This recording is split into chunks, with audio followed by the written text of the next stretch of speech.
الحمد لله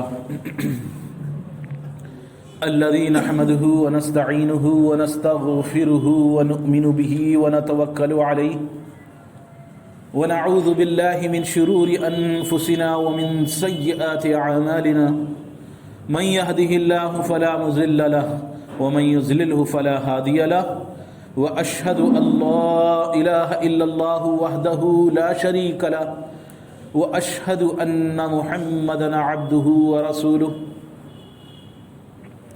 أما بعد فإن خير الحديث كتاب الله وخير الهدي هدي محمد صلى الله عليه وسلم وشر الأمور محدثاتها وكل محدثة بدعة وكل بدعة ضلالة وكل ضلالة في النار. قال الله سبحانه وتعالى في القرآن المجيد والفرقان الحميد: أعوذ بالله العظيم وبوجهه الكريم وسلطانه القديم من الشيطان الرجيم من همزه ونفخه ونفسه.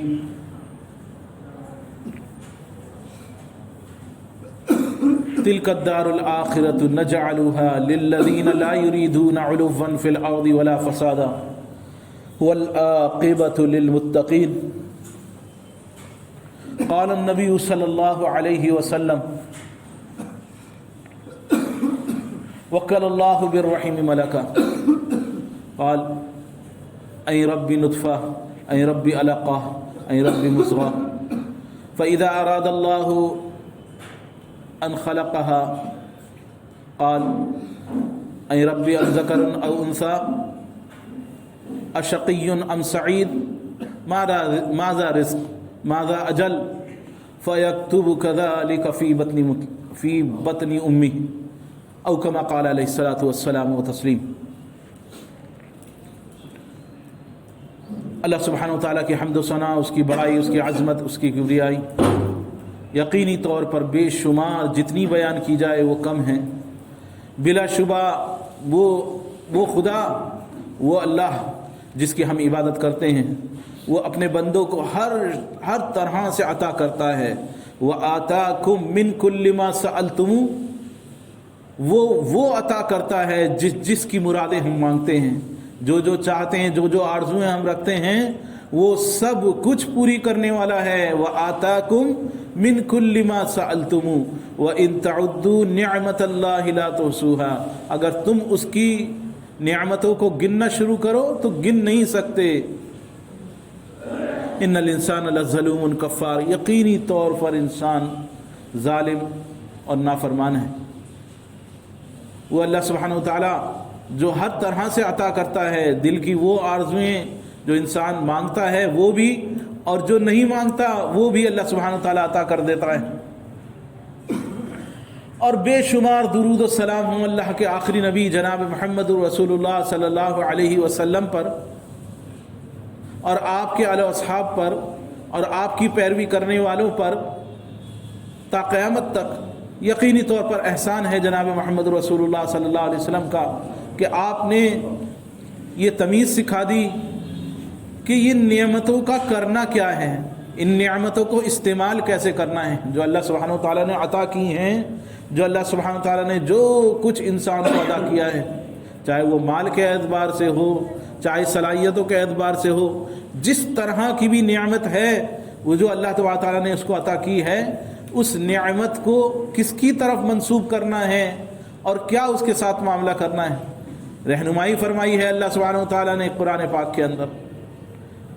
جب مال و دولت اور مالداری کی بات چلتی ہے تو ایسا نہیں ہو سکتا کہ قارون کا نام نہ آئے. قارون جس کا بڑا خزانہ تھا، اس قارون کا واقعہ نہ ذکر ہو، ایسا نہیں ہو سکتا. لیکن یہ واقعہ قارون کا نہیں ہے، خالی صرف قارون کا واقعہ نہیں ہے، یہ قارونیت کا واقعہ ہے. یہ واقعہ ہے جو قارونی سوچ رکھنے والے ہیں ان کے لیے. یہ واقعہ ہے جو حقیقی طور پر اس بات کی خواہش رکھتے ہیں کہ ہم بڑے بنیں، موٹی پارٹی بنیں، مالداری کے اعتبار سے ہم مالدار کہلائیں، ہم بڑے کہلائیں، ہماری عزت ہو. جو اس بات کے خواہش مند ہیں کہ کہ ہمارے پاس بھی مال ایسا ہو جیسا قارون کے پاس ہے۔ یہ ان لوگوں کے لیے عبرت ہے، ان لوگوں کے لیے یہ واقعہ ہے۔ اللہ سبحانہ و تعالیٰ نے قرآن پاک میں سورہ قصص کے آخر میں، سورہ قصص کا سیکنڈ لاسٹ رکوع 20واں سپارہ اور سورہ قصص اور اس کا سیکنڈ لاسٹ رکوع 76 نمبر آیت سے اللہ سبحانہ و تعالیٰ نے قرآن پاک میں ذکر فرمایا ہے، فرمایا ان قارون کان من قوم موسیٰ، یقینی طور پر یہ جو قارون تھا یہ قوم موسیٰ کے اندر سے تھا۔ مفسرین نے بیان کیا کہ قوم موسیٰ کے اندر یہ قارون تھا۔ یہ قارون کوئی کافر مشرک نہیں تھا، بلکہ موسیٰ علیہ السلام کا چاچا کا بیٹا تھا۔ اس کا نسب موسیٰ علیہ السلام سے جا کے ملتا ہے، اسی دادا کی اولاد تھا، اسی دادا کا پوتا تھا، جس دادا کا موسیٰ علیہ السلام پوتے تھے اسی دادا کا پوتا تھا یہ۔ اور اللہ سبحانہ و تعالیٰ نے اسے بہترین آواز دے رکھی تھی۔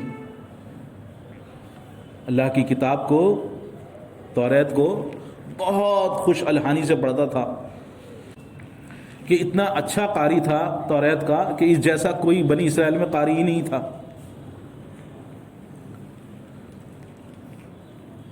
لوگ اس کی تعریفیں کرا کرتے تھے، بہت بہترین توریت کا پڑھنے والا۔ اللہ سبحانہ وتعالیٰ نے اسے عطا کر دیا، کیا؟ اپنی نعمت سے اسے مال عطا کیا، ایک بڑا خزانہ۔ فبغى علیہم، بس یہ ظلم و زیادتی پر اتر آیا اس کے طور پر،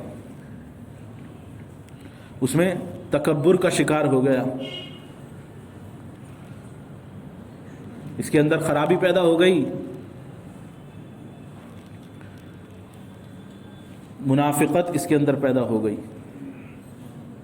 ایمان تھا لیکن منافق ہو گیا کہ توریت اللہ تبارک تعالیٰ نے اچھی آواز عطا کر رکھی ہے، اور پھر شکل و صورت کے اعتبار سے بھی بہت خوبصورت تھا، شکل و صورت بھی اچھی عطا کر رکھی تھی اللہ تبارک تعالیٰ نے، آواز بھی اچھی، شکل و صورت بھی اچھی، اور پھر اس کے اوپر یہ کہ مال بھی، اور مال بھی ایسے نہیں چھوٹا موٹا، بلکہ اللہ سبحانہ وتعالیٰ نے قرآن پاک میں نقشہ کھینچا ہے، وَآتَيْنَاهُ مِنَ الْكُنُوزِ مَا إِنَّ مَفَاتِحَهُ لَتَنُوءُ بِالْعُصْبَةِ أُولِي الْقُوَّةِ، کہ اس کے خزانے کی کنجیوں کا یہ حال تھا۔ خزانے کا کیا حال تھا وہ ذکر نہیں کرا، بلکہ خزانے کی کنجیاں، خزانے تھے الگ الگ جگہ بنا رکھی تھی، اور اس کی کنجیاں تھیں بالش بھر کی، اتنی لمبی کنجیاں تھیں، بالش بھر کی کنجیاں کیس تھیں، جن کو ایک پوری ہٹے کٹے پہلوانوں کی جماعت اٹھا نہیں سکتی تھی،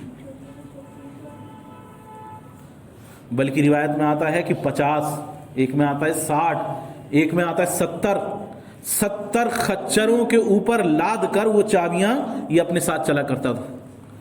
اتنی چابیوں کا بوجھ تھا، اتنے خزانے تھے کہ ان کی چابیاں ہی 70 خچروں پر لادی جاتی تھیں، اور وہ اس کے ساتھ چلا کرتے تھے۔ حال اس کا یہ تھا کہ یہ تکبرانہ انداز سے اس نے تکبر اختیار کر لیا تھا، اور اپنے لباس کو بھی قوم کے لباس سے اور بالش بھر لمبا کر لیا۔ جو عام طور پر جو لباس پہنا جاتا تھا اس سے بالش بھر لمبا یہ نیچے تک پہنتا تھا، یعنی ٹخنے سے نیچے تک اس کا لباس لٹکتا تھا، اس کا یہ حال تھا۔ تکبر، سر چڑھ کر بولتا تھا، اور یہ ایسا نہیں ہے کہ یہ قارون والا معاملہ ہے، بلکہ آج تک حال یہی ہے، جہاں مال عطا ہو جاتا ہے اللہ سبحانہ تعالیٰ کی طرف سے کسی کو، تو اس میں ہم دیکھتے ہیں عمومی طور پر ذرا سی انا خود بخود پیدا ہو جاتی ہے۔ یہ کم کیسے ہوگی؟ یہ مال کو اللہ سبحانہ تعالیٰ کی طرف منسوب کرنے سے ہوگی، کہ یہ سب کچھ، یہ نعمت جو ہے حقیقی طور پر میرا کمال نہیں ہے، یہ اللہ سبحانہ تعالیٰ کا کمال ہے، یہ اللہ نے عطا کی ہے۔ اللہ کی عطا کی ہوئی نعمت کو اللہ کی طرف کرنے سے ہی انسان محفوظ ہو سکتا ہے۔ اذ قال له قومه لا تفرح ان اللہ لا يحب الفرحین، جب قوم نے کہا کہ اس کے اوپر اکڑ مت، زیادہ اترا مت، یہ جو تجھے عطا کر دیا ہے جس پر تو اترا کے لوگوں کے اوپر اتراتا ہے، اترا مت، لا تفرح ان اللہ لا يحب الفرحین، اللہ سبحانہ تعالیٰ کو پسند نہیں ہے اترانے والے۔ قال انما اوتیتہ علی علم عندی، کہنے لگا یہ سب کچھ میری عقل کا کمال ہے، یہ سب کچھ مجھے میری سمجھ سے ملا ہے۔ جیسے آج لوگوں کا حال کیا ہے کہ آج میاں ہمارے اندر وہ گٹس ہیں کہ ہم مال بنا لیتے ہیں. میاں مٹی سے سونا بنانا کوئی ہم سے سیکھے. میاں یہ تو بیوقوف ہیں, انہیں تو کاروبار کرنا نہیں آتا, ان کو پیسہ بنانا نہیں آتا. دیکھو جدھر ہاتھ ڈالتے ہیں وہاں مٹی سے کیسے سونا بنتا ہے. جب انسان کی سیدھی چل رہی ہوتی ہے تو انسان کو ہر جگہ فائدے ہوتے ہوئے نظر آتے ہیں. تو انسان کا حال یہی ہوتا ہے, انسان کی سمجھ میں یہی آتا ہے کہ میاں دیکھو کیسے ہوتا ہے. ہماری عقل سے, ہماری سمجھ سے ہم نے کیسے تگڑم بٹھائے, ہم نے کیسے اپنی عقلیں چلائیں. میں نے وہاں پیسہ لگایا اور وہاں سے یہ بنایا, میں نے وہاں لگایا اور وہاں سے یہ بنایا. اور میاں لوگوں سے پکڑے نہیں جاتے گراہک. ہمیں دیکھو کیسے ہم نے میاں لائن لگی رہتی ہے. تو کیسے ہوتی ہیں؟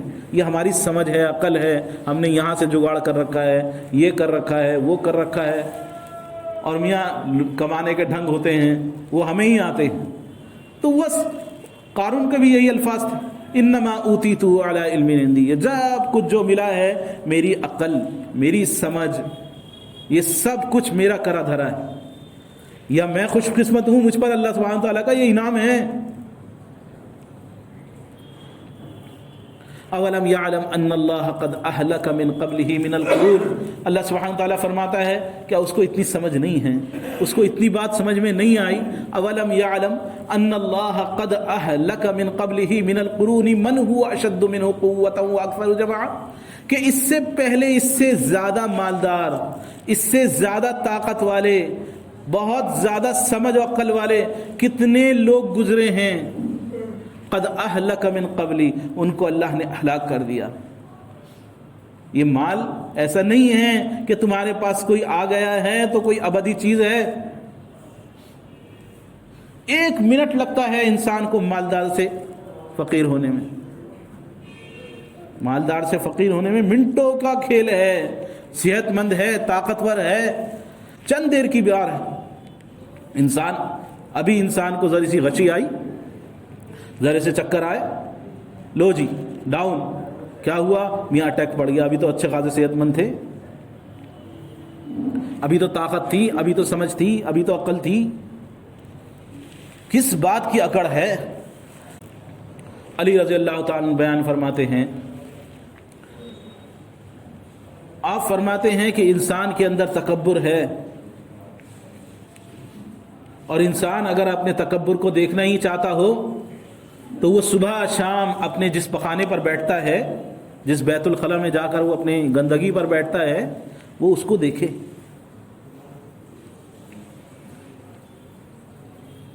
کیا اس کی کس بات کی اکڑ ہے؟ پیٹ میں لے کے دن رات گھومتا ہے.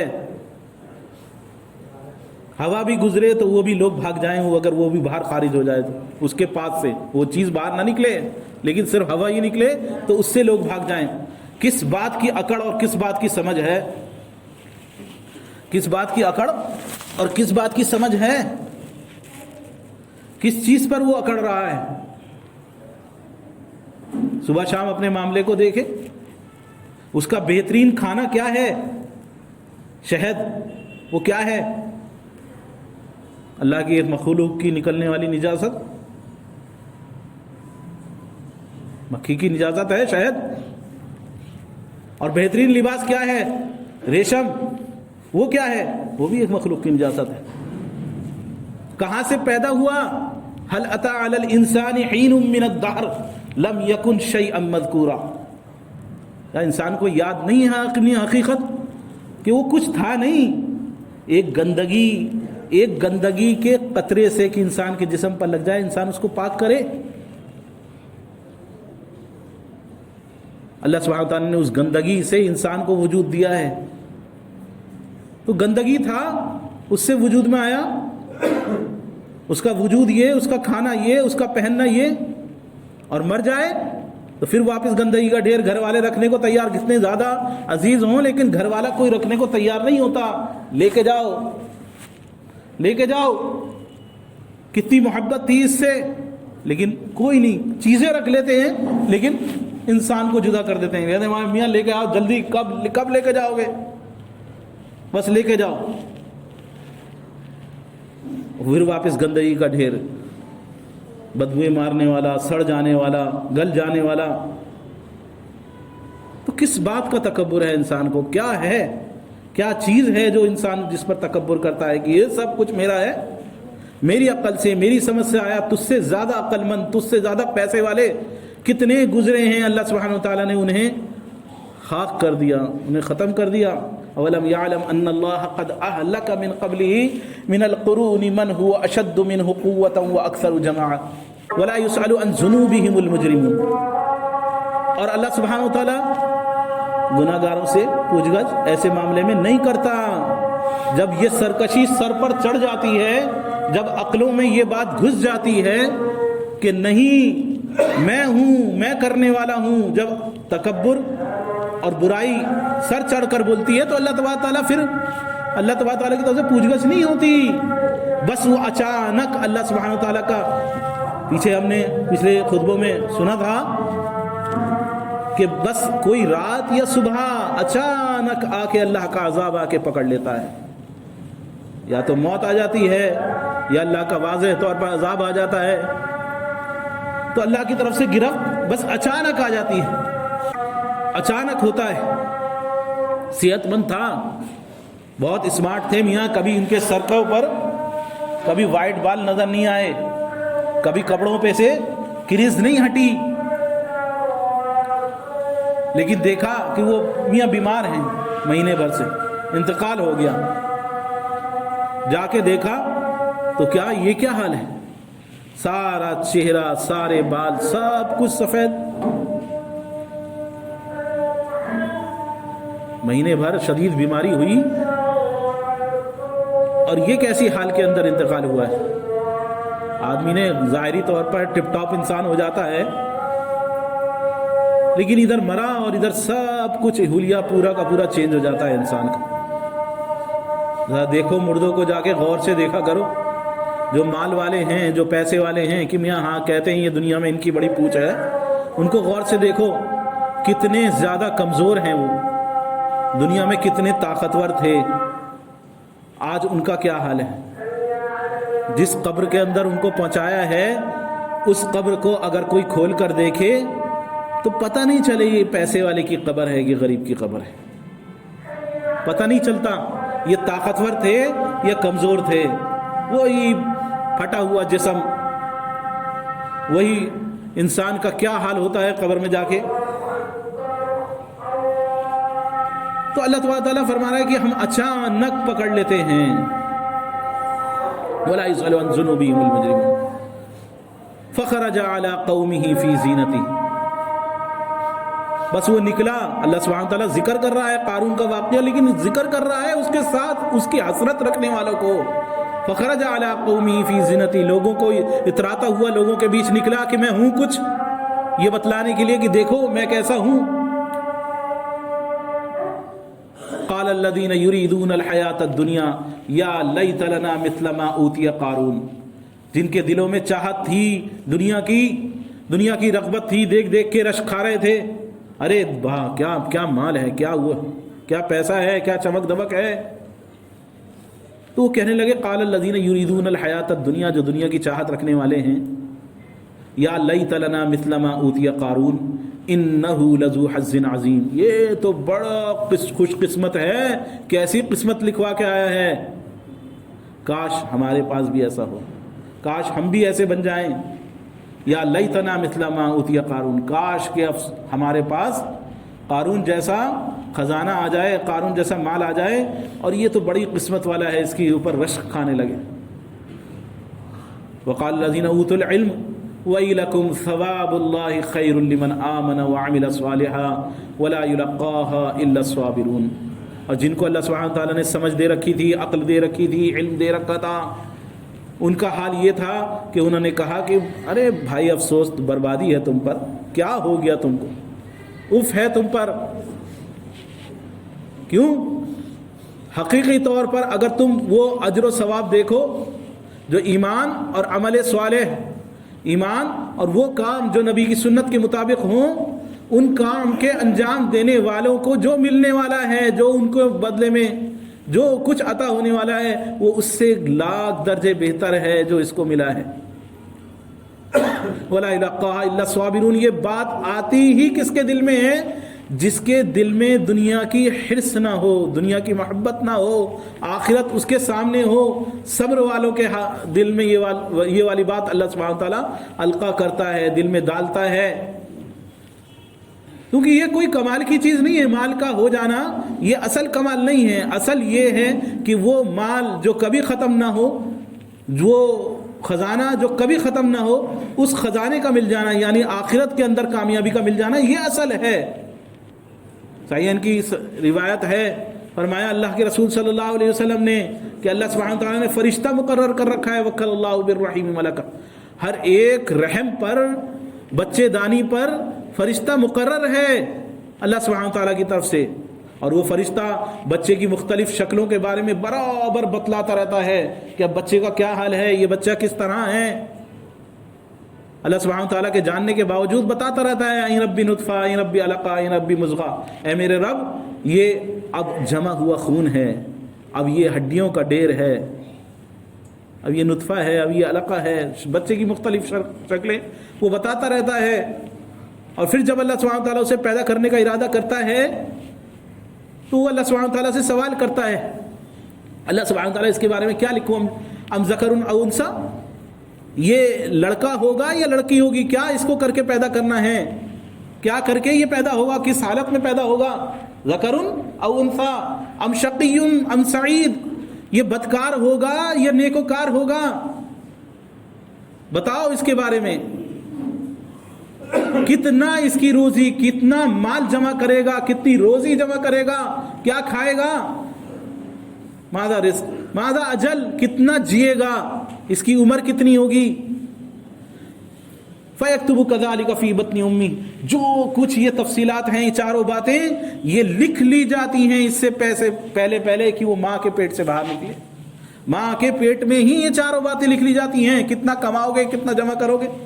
تو کون سے کمال کی بات کر رہے ہو, کس کی طرف تمہارے دل میں تکبر ہے کہ یہ میرا مال ہے, میں نے جمع کیا ہے.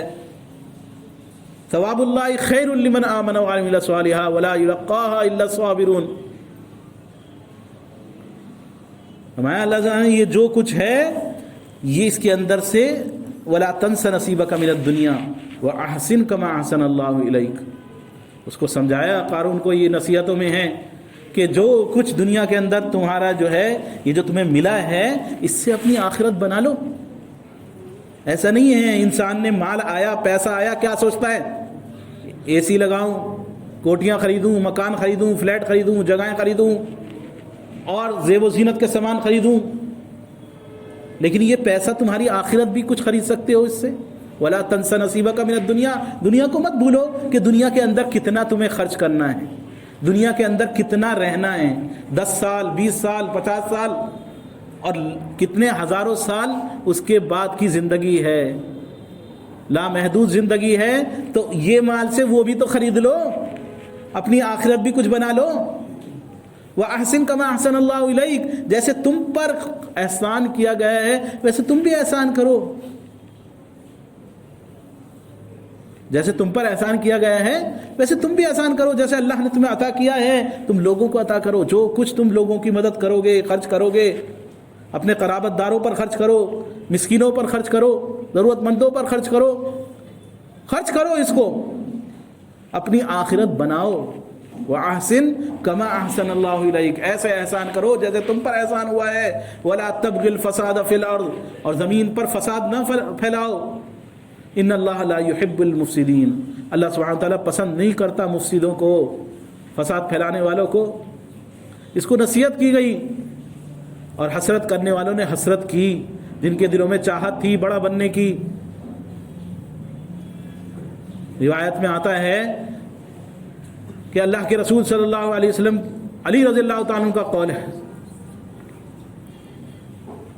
فرمایا کہ انسان کا اچھا کپڑا پہننا, اچھی جوتی پہننا اپنے ساتھی سے کہ میں اس سے اچھا دکھوں, یہ بھی تکبر ہے. اچھی جوتی پہننا, اچھے کپڑے پہننا کہ میں اس سے اچھا بن جاؤں, یہ تکبر ہے. لیکن نیت پر سارا دار و دار ہے. کیونکہ ایک حدیث میں آتا ہے, پوچھا گیا اللہ کے رسول صلی اللہ علیہ وسلم سے, یا رسول اللہ کیا یہ بھی اس میں آتا ہے, یہ بھی برائی کے اندر شامل ہے کہ میری چاہت ہے کہ میں اچھی چادر پہنوں, میری چادر اچھی ہو, میرا کپڑا اچھا ہو, میرا جوتا اچھا ہو. اللہ نے عطا کیا ہے, روایت میں آتا ہے, دوسری روایت میں ہے کہ اللہ نے عطا کیا ہے تو وہ اس کے آثار تمہارے اوپر دکھنے چاہیے. اللہ نے مال عطا کیا ہے تو اس کو پہنو, پہننے میں حرج نہیں ہے, استعمال کرنے میں حرج نہیں ہے.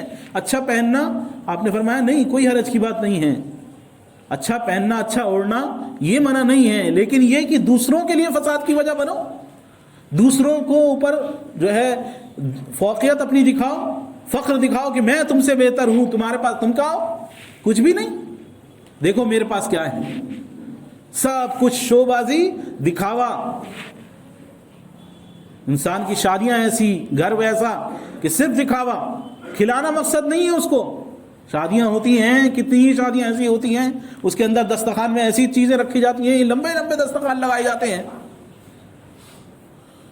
یہ اتنے طرح کے آئٹم ہیں اور اتنے طرح کی چیزیں, اور کھلانا مقصد نہیں ہوتا, دکھانا مقصد ہوتا. تو یہ فساد کی چیز ہے. اگر واقعی میں تمہارے اندر خلوص ہے, اللہ سبحانہ تعالیٰ نے عطا کر رکھا ہے, اچھے سے اچھا کھلاؤ, اچھے سے اچھا پہناؤ, خود پہنو, کوئی حرج کی بات نہیں ہے. لیکن یہ کہ دکھاوا اور زمین پر فساد پھیلانا, یہی فساد ہے کہ تم دکھاوا کرو گے, تم شو بازی کرو گے, دوسروں کے لیے مشکلات پیدا کرو گے.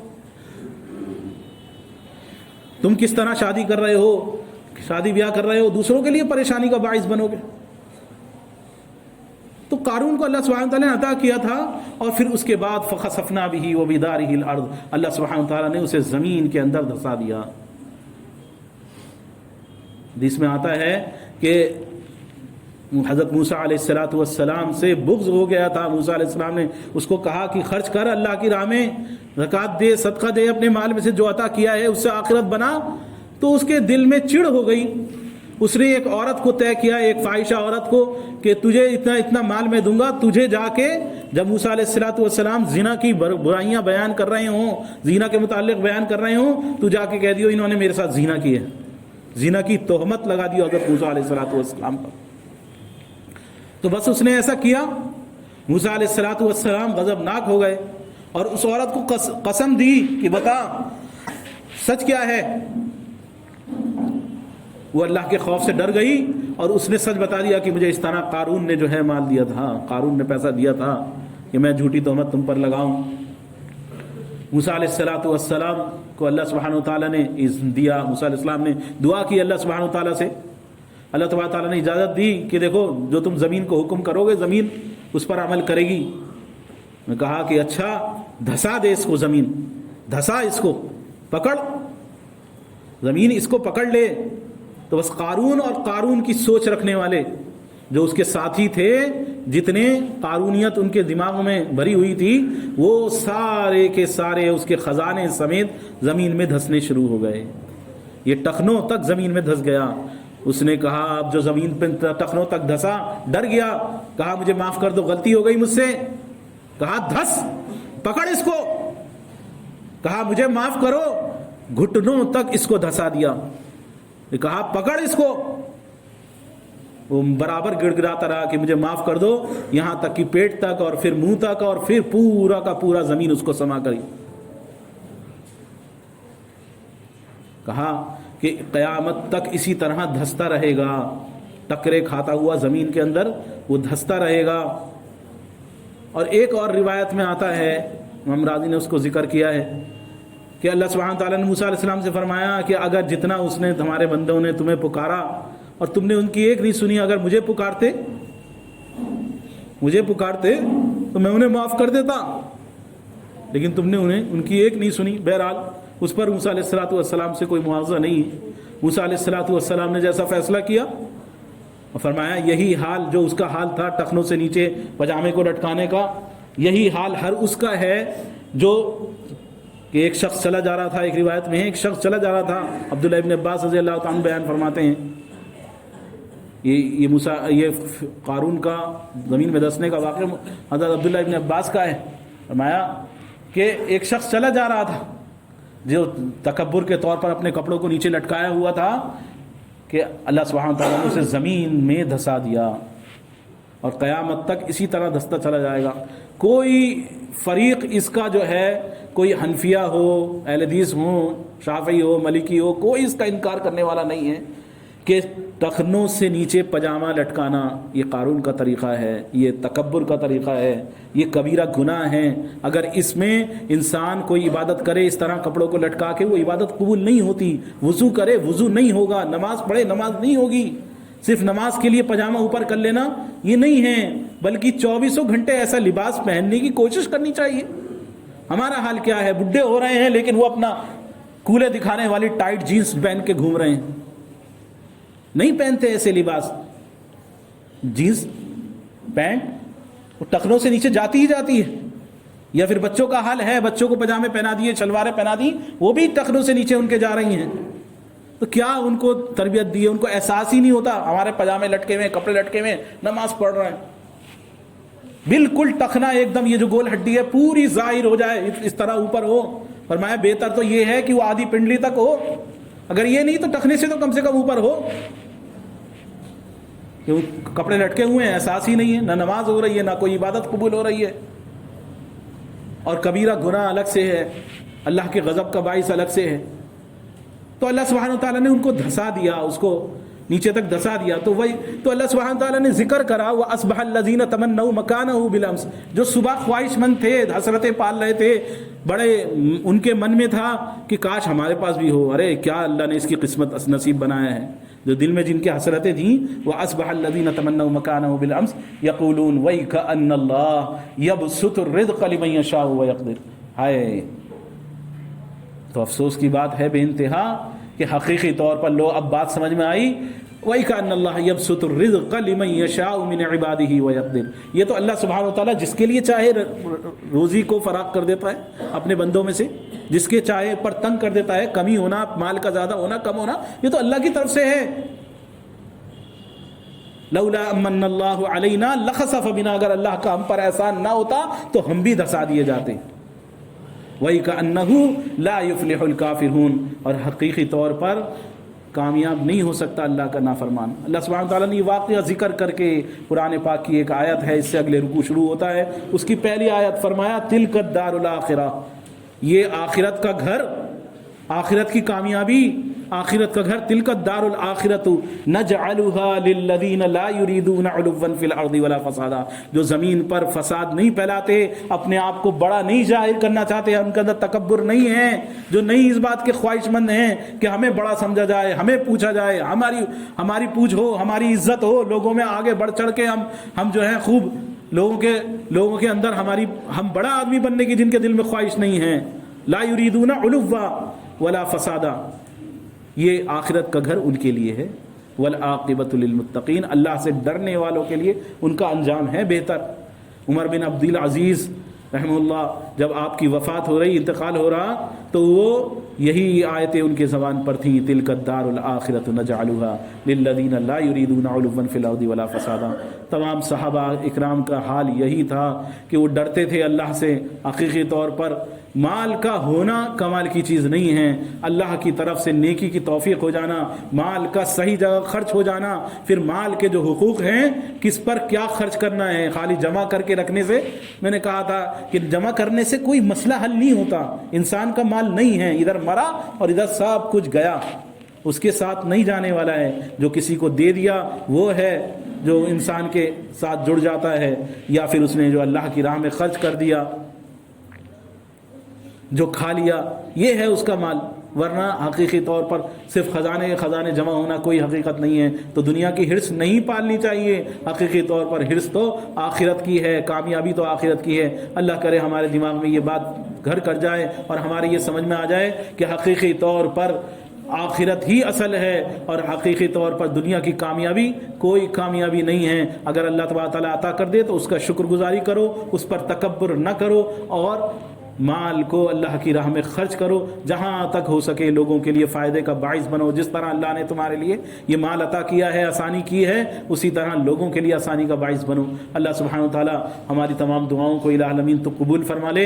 اے اللہ تو خیر کی تمام دعاؤں کو ہماری قبول فرما لے۔ اے رب العالمین تمام پریشان حالوں کی اللہ تو پریشانیوں کو دور فرما دے۔ اے اللہ تمام بیماروں کو اللہ تو شفا عاجلہ کاملہ دائمہ عطا فرما دے۔ اے اللہ وہ تمام خیر و بھلائی جس کو تو جانتا ہے الہ العالمین ہمیں عطا فرما دے۔ تمام برائیاں اور شرور جن سے تو واقف ہے الہ العالمین ان سے ہمیں بچا لے، اور ہمارے وہ تمام گناہ جس کو تو جانتا ہے اے اللہ معاف فرما دے۔ بے شک تو علام الغیوب ہے، سب کچھ، کوئی بات تجھ سے چھپی ہوئی نہیں ہے۔ الہ العالمین تو ہم سب کا خاتمہ الہ العالمین ایمان پر فرما۔ اے رب العالمین جن لوگوں نے ہم سے دعاؤں کے لیے کہا ہے، کہنا چاہتے تھے کہہ نہیں سکے، یا ان کا ہم پر کسی طرح کا کوئی حق ہے، الہ العالمین ان کی بھی اور ہماری بھی تمام جائز حاجات کو الہ العالمین تو پورا فرما دے۔ اے رب العالمین تو ہمارے تمام گناہوں کو، لرزشوں، کوتاہیوں کو جو دن کے اجالے میں کی گئی ہوں، رات کے اندھیرے میں کی گئی ہوں، جان کر کی گئی ہوں، انجانے میں کی گئی ہوں، الہ العالمین تمام گناہوں کو الہ العالمین تو معاف فرما دے۔